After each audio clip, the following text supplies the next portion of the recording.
Hello and welcome back to Not a Watch Snob. I am your host, Bill, and I've got a very important surprise for you guys. I believe this is going to be the first unboxing and YouTube review of this watch. I've been scouring the internet trying to find good things about this watch, and I found some great things, but no YouTube reviews, believe it or not. And I think it's all because of Federico Talks Watches.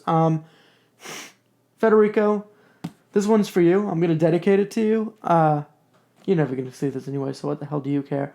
But I'm just so excited. I've waited about a month for this package to arrive, and I think it's going to be a pinnacle in my collection. I've gone broke for this watch, and I'm excited to open it. It's 5 o'clock somewhere. Let's get down to business. Side note, by the way, I'd like to mention that this got delivered at 11:30 at night.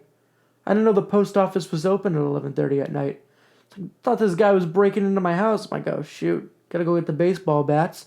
But, I'm pumped. I'm overjoyed. So, let's just get down to business. So the first thing I noticed when opening up this package from its original waterproof sleeve, or whatever you'd like to call that, is, this sticker proudly displayed. So we know luxury is gone out the window at this point. If I was them, I'd remove that. Even though I knew it was a Chinese movement, just looks tacky. Sorry, hate the words made in China. Kind of just took away my steam a little bit. Now I gotta find a knife. You know what? I don't have a knife. I'm gonna use my lucky gold pen.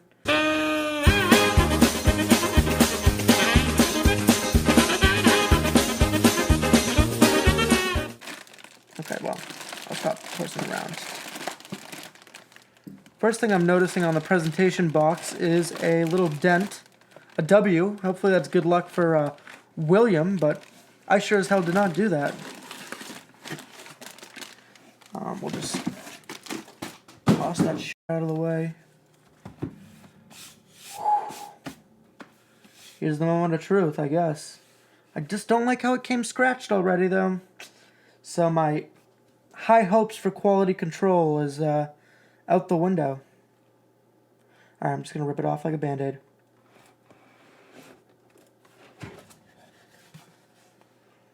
Oh my god, okay. How am I going to get this off without ripping the paper? Alright, let's see if I can. Definitely fast forward this, because I don't want to rip this paper. I want to show my dad. Get to the time. Okay, I'm opening it up. I'm so nervous. Oh, I don't want to rip this. Okay. Here we go. $2,000 this cost me. This is expensive to me. I'm broke. Alright, here we go. There seems to be more. Look at this box. Oh, and the booklet. Okay. We're gonna move this away. This box has a couple scratches too. Very disappointed in, but it's a very nice wooden box with lacquer, a lacquer finish. So yep, those are indeed scratches, but I don't care. I mean, this is a beautiful pine box. Look at the felt bottom. It's beautiful. Nice hinges in the back. And another scratch. Jeez, $2,000, huh? And the Chinese are going to do this to me? Come on. Quality control, people. Alright. I'm so nervous. Wow. What can I really say? It's funny because as many qualms as this watch has, the more I gaze upon it, the more it traps me in, mesmerizes me with the slightest little twinkle. I think the best way to describe it is the feeling of being young again, the feeling of being fresh out of high school, looking up at the night sky, waiting for something bigger than you to appear, looking for something so much more, a sign that the universe is actually listening, With each small flash of light, it captures your attention. It makes you want to explore so much more. The qualms are definitely sufficient though. For starters, the tools given to adjust this watch followed that cheap Chinese stereotype. I broke 3 of the tool heads, and actually what really bothered me was one of the pins, while trying to adjust this watch to my size. The band feels rather cheap. It feels like something I could have bought off Amazon for around $15. It has 0 markings, 0 insignia, and not a finished butterfly clasp. I think if you're gonna have a watch that is luxury, you should at least put your insignia on the clasp.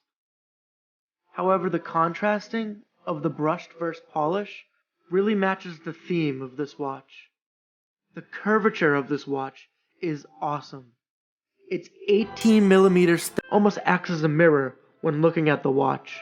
You actually feel like you're looking out of a porthole into the deep unknown of space. And I just think that's an excellent, excellent feature of the watch. I think the anti-reflective coating could have been a little bit more. However, when you turn the watch to the side, you can really see where that anti-reflective coating comes into play. The winner is definitely the dome sapphire crystal porthole. The attention to detail around the porthole on the bezel is just, it's elegant, and it really transports you to space quicker than you can say Buzz Aldrin. Is that a rocket on your watch, or are you just excited to see me? Now, I had to get that off my chest. Now, I thought the rocket was going to be gimmicky. I was really worried that it wasn't going to look as cool as some of the pictures, but it honestly blew my mind. They've definitely touched it up since taking their cover pictures for this watch.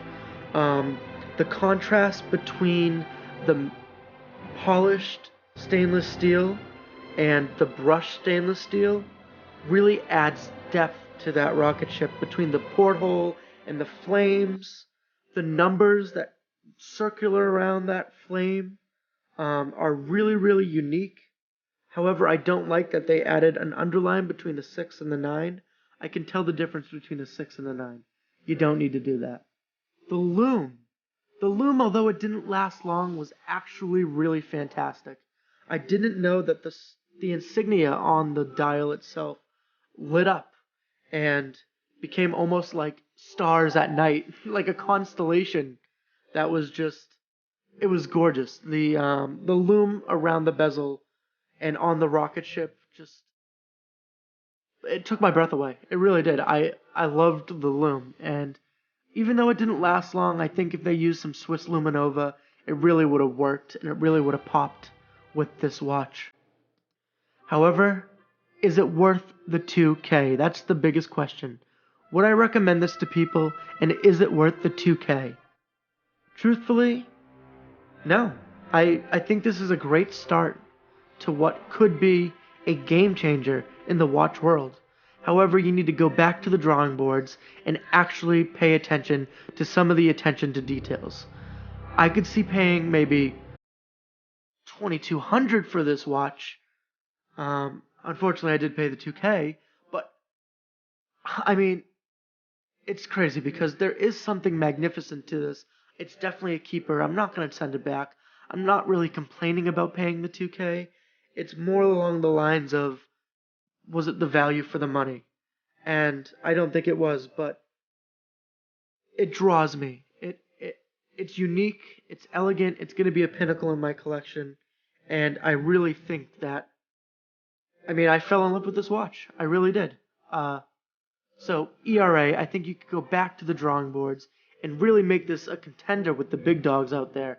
And you could really actually take on some of those sleeping giants, sticking with the space theme.